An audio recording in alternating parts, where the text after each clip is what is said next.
અને હત્યા એટલા માટે કરી કે અજીઝાની મોટી બહેન ફિરોઝાએ જ આ સોપારી આપી હતી અને કહ્યું હતું કે હું તને 7 લાખ રૂપિયા આપીશ.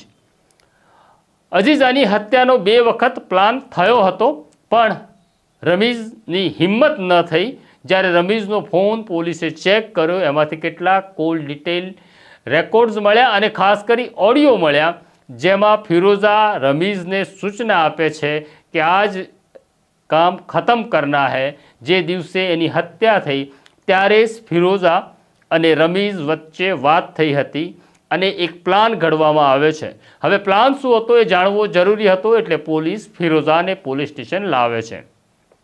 ફિરોઝા શરૂઆતમાં ટાળી રહી હતી, પણ પોલીસનો તાપ, પોલીસના પ્રશ્નો અને પોલીસની પૂછપરછ તે સહન ન કરી શકી અને તેણે કબૂલ કરી લીધું કે મારે મારી બહેનની હત્યા કરવી હતી. મારી બહેનના લગ્ન થઈ ગયા હતા, પણ તે રીસામણે હતી. તે ઘરે પાછી આવી હતી ને ઘરમાં કજિયા કંકાસ થઈ રહ્યો હતો, એટલે મેં મર્ડરનો પ્લાન કર્યો.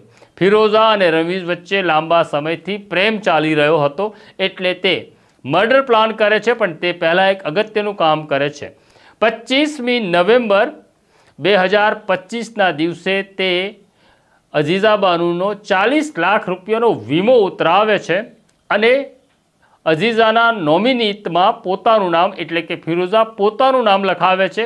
જો અજીઝા મૃત્યુ પામે તો 40 લાખ રૂપિયા નોમિનીને મળવાના હતા, એટલે તે રમીઝને પોતાના પ્રેમીને કામ સોંપે છે